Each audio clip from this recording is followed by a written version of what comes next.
Good morning dear students. आज के इस वीडियो लेक्चर में बेसिकली जो हम लोग डिस्कस करने जा रहे हैं वो डिस्कस करने जा रहे हैं about the early experiments. Early experiment के बिहाफ पर जो हम लोगों ने बात किया था कि अर्ली एक्सपेरिमेंट में है क्या, ये किस टाइप में एक्शन में लीड करता है, ये सब सारा कुछ अभी हम लोग डिस्कस करेंगे। जैसे कुछ एक्सपेरिमेंट मैंने जोसेफ प्रिस्टले ये सब के एक्सपेरिमेंट अपने लास्ट वीडियो लेक्चर्स में ऑलरेडी कंप्लीट कर दिया था। सो इस वीडियो लेक्चर में जो हम लोग कंटिन्यू करेंगे वो कंटिन्यू करेंगे किससे, दैट इज टी.डब्ल्यू. एंगलमैन से। टी.डब्ल्यू. एंगलमैन ने 1843 से लेकर के 1909 तक इनके लाइफ स्पैन थे, प्लस इन्होंने जो एक्सपेरिमेंट किया था ये लाइट के स्पेक्ट्रम पे एक्सपेरिमेंट था। हालांकि इन्होंने ही फर्स्ट टाइम डिमॉन्स्ट्रेट किया कि लाइट जो कंपेराइजेस होता है 7 डिफरेंट काइंड्स ऑफ कलर, जिसे अपन विबग्योर कहते हैं।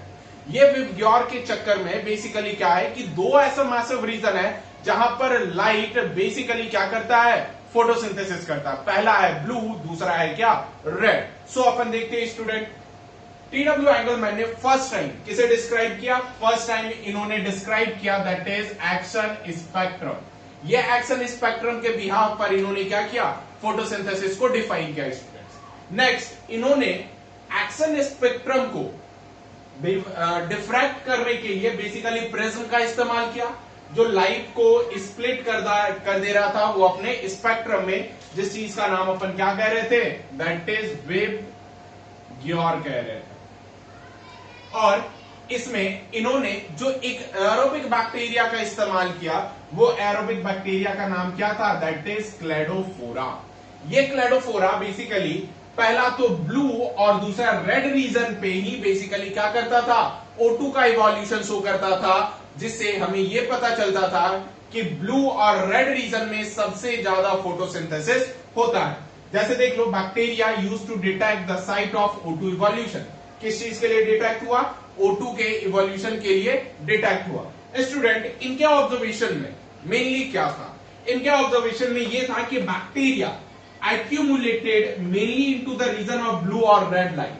कारण ब्लू और रेड लाइट पे जब भी ये आ रहे थे तो यहां का जो वेवलेंथ था ये बेसिकली काफी सुटेबल रहा था किस चीज के लिए, क्लेडोफोरा के लिए, जहां पे वो फोटोसिंथेसिस कर रहा था और अल्टीमेटली क्या प्रोड्यूस कर रहा था, O2 प्रोड्यूस कर रहा था।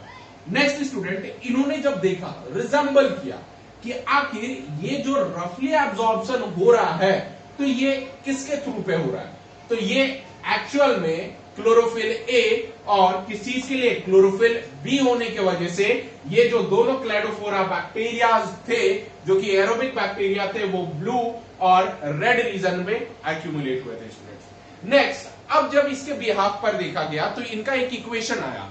इक्वेशन बहुत ही ज्यादा स्ट्रॉन्ग और बहुत अच्छे तरीके से आया, जिस चीज को अपन सिंपली क्या कहते हैं, that is CO2 plus H2।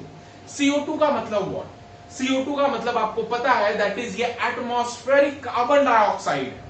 Atmospheric carbon dioxide water के प्रेजेंस में, बेसिकली लाइट के प्रेजेंस में क्या बनाता है, CH2 और O।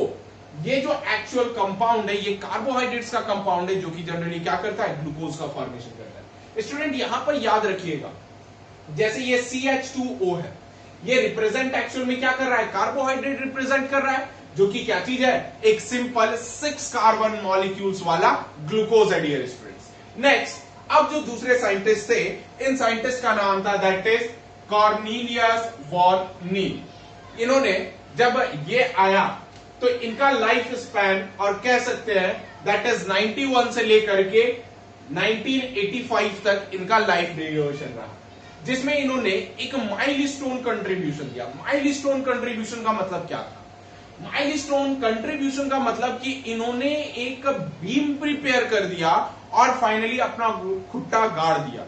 खुट्टा गाड़ देने का मतलब कि अब जब फोटोसिंथेसिस करना था और फोटोसिंथेसिस के बारे में कोई भी रिसर्चर अगर पढ़ता तो कॉर्नेलियस वॉन नील को पढ़े बिना वो अपने फोटोसिंथेसिस के इक्वेशनल इवेंट को कंप्लीट नहीं कर सकता था। यही वजह से इन्हें क्या कहा जाता है, दैट इज माइलस्टोनर भी कहा जाता है, यानी माइलस्टोन कंट्रीब्यूट करने वाले। अब इन्होंने ये बताया कि फोटोसिंथेसिस एक्चुअल में लाइट डिपेंडेंट होता है बच्चे। क्या होता है, लाइट डिपेंडेंट रिएक्शंस होता है, जिसमें twice H2A plus CO2। Light के प्रेजेंस में twice A plus CH2O plus H2O का क्या करता है, फॉर्मेशन करता है। जबकि इन्होंने एक और टर्म बताया, इन्होंने ये बताया कि अगर प्लांट ग्रीन होगा, ग्रीन प्लांट होगा, तो यहां पर बेसिकली ग्लूकोज का फॉर्मेशन करेगा और सल्फर कंपाउंड्स वगैरह फॉर्म नहीं करेंगे। लेकिन जबकि ब्लू ग्रीन एल्गी प्रेजेंट रहा तो H2O एक्चुअल में हाइड्रोजन डोनर के तौर पर एक्ट करेगा और वो ऑक्सीडाइज क्या करेगा, O2 को ऑक्सीडाइज करेगा। नेक्स्ट स्टूडेंट, इन्होंने ही इस्तेमाल किया किसे, पर्पल ग्रीन सल्फर बैक्टीरिया। ये बैक्टीरिया एक्चुअल में क्या था, ये जब इक्वेशन को देखोगे तो यहां पर H2 ट्वाइस A है, ये ट्वाइस A है क्या, एक्चुअल में H2S जो कि क्या है, H2S A के जगह पर सल्फर हाइड्रोजन डोनर के जैसा एक्ट कर रहा है।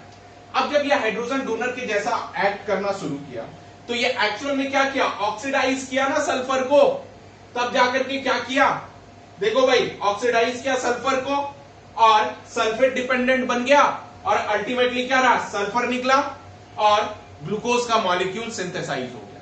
ये एक्चुअल में कीमोसिंथेटिक टाइप ऑफ प्रोसेस है, यानी केमिकली इवोल्यूशन। जब आप क्लास 12 में इवोल्यूशन के बारे में पढ़ोगे तो उस समय ये पर्पल ग्रीन सल्फर बैक्टीरिया का बहुत ही इंपॉर्टेंट रोल आपको विजुअलाइज होगा और पता चलेगा। सो स्टूडेंट्स, एक बार आप इसकी स्क्रीनशॉट ले लो, देन अपन नेक्स्ट टॉपिक पर मूव करते हैं। नाउ स्टूडेंट्स, अब हम लोग बेसिकली डिस्कस करेंगे Robert Hill and Bendal experiment के बारे में। हालांकि ये जो एक्सपेरिमेंट था, ये एक्सपेरिमेंट काफी इंपॉर्टेंट एक्सपेरिमेंट में से एक है, जिसे अपन Robert Hill and Bendall experiment कहते हैं। इन्होंने एक्चुअल में क्या किया था कि डिटेल स्टडी किया था किस चीज का, दैट इज लाइट रिएक्शंस का। ये कंप्लीट और डिटेल स्टडी बना दिया। हालांकि इन्होंने ये भी प्रपोज किया था, that is G scheme method. ये जी स्कीम मैथड है क्या, जी स्कीम मैथड के बिहाफ पर हम लोग बेसिकली ये देखेंगे कि आखिर किस टाइप में एक इलेक्ट्रॉन 1ps सिस्टम से स्टार्ट होता है, दूसरे पीएस सिस्टम पे जाता है और अल्टीमेटली इलेक्ट्रॉन दूसरे पार्ट में क्या हो जाता है, कन्वर्ट हो जाता है। सो यहां पे याद रखिएगा कि ये एक्चुअल में Robert Hill and Bendal experiment जो था, इन्होंने आइसोलेट किया था क्लोरोप्लास्ट को, और क्लोरोप्लास्ट के अंदर ही इन्होंने क्या किया था, दैट इज जी स्कीम के बारे में पढ़ा था स्टूडेंट्स। ये जो जी स्कीम था, जैसे इन्होंने आइसोलेट किया क्लोरोप्लास्ट आइसोलेट किया कहां से, from the leaves of Stellaria media से। स्टेलेरिया मीडिया एक प्लांट है और इन्होंने ये बताया कि एक्सपेरिमेंट में जो भी इन्होंने एक्सपेरिमेंट किया उसमें CO2 को इन्होंने क्या रखा, एब्सेंट रखा।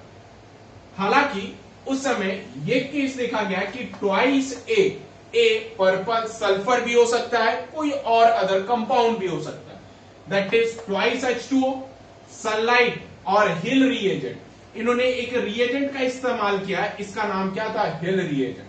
हिल रिएजेंट दो टाइप के थे, पहला एक नेचुरल जिसको अपन NADP कहते हैं, दैट इज निकोटिनामाइड डाइफॉस्फेट कहते हैं।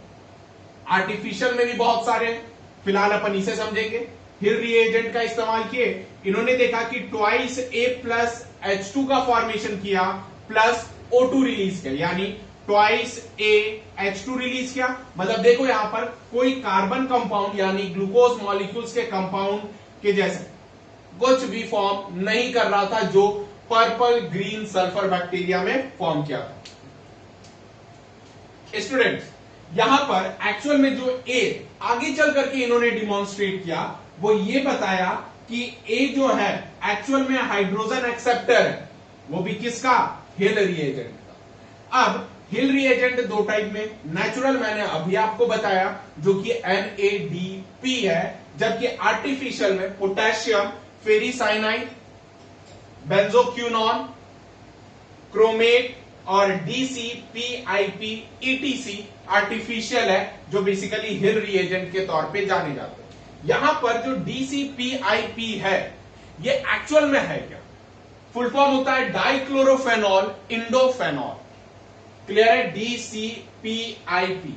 और ये एक्चुअल में ब्लू कलर डाई होता है जो कम which become colorless on reduction, मतलब कि जब रिडक्शन स्टार्ट हो जाएगा तब DCPIP का जो नेचुरल ब्लू कलर है वो कलर धीरे धीरे क्या हो जाएगा, बिल्कुल कलरलेस हो जाएगा। सो स्टूडेंट, इसके बिहाफ पर इन्होंने ये बता दिया कि जनरली जो होता है क्या, क्लोरोप्लास्ट में लाइट रिएक्शंस के बारे में बताया और जी स्कीम को अच्छे तरीके से प्रपोज कर दिया। नेक्स्ट स्टूडेंट, एक और साइंटिस्ट आए, बेसिकली ये तीन थे, नाम था र्यूबेन, हसीद एंड कामेन। इन्होंने बहुत अच्छे तरीके से बताया कि एक्चुअल में जो ऑक्सीजन फॉर्म करता है ये ऑक्सीजन किसका होता है, क्या ये वाटर का ऑक्सीजन होता है कि CO2 का ऑक्सीजन होता है। इस चीज को डिस्क्राइब करने वाले जो साइंटिस्ट थे उनका नाम क्या था, र्यूबेन, हसीद एंड कामेन। ये एक्चुअल में ये साइंटिस्ट थे, इन्होंने प्रूव किया कि जो O2 एवॉल्व हो रहा था वो ग्रीन प्लांट में हो रहा था, जो कि कहां से आ रहा था, सिर्फ वाटर से आ रहा था। अब कहोगे कि यार ये लोग एक्सपेरिमेंट तो कर रहे थे, एक्सपेरिमेंट करने के बिहाफ में आखिर ये कैसे बता सकते हैं कि वो जो ऑक्सीजन था वो वाटर का था। बेटा, इन्होंने जो मेथड और टेक्निक का इस्तेमाल किया उस टेक्निक का नाम था रेडियो आइसोट्रॉपिक टेक्निक। जो क्लास 12th में होंगे और जिन्होंने केमिस्ट्री अभी अच्छे तरीके से पढ़ा होगा उन्हें अच्छे तरीके से पता होगा कि what is the exact meaning of radio isotopic. अभी हम लोग इसे छेड़ नहीं सकते, लेकिन तो पर भी मैं कुछ एग्जांपल के तौर पर आपको समझाने का कोशिश कर रहा हूं। जैसे देखो, यहां पर जो CO2 है इसमें ऑक्सीजन की 16 वैलेंसी वाली है, H2O में जो O है वो 18 वैलेंसीज वाली है। अब जब ये कंप्लीट फॉर्मेशन होता है तो आप डिस्प्लेसमेंट, डबल डिस्प्लेसमेंट, इस टाइप के रिएक्शंस के बारे में देखते हो।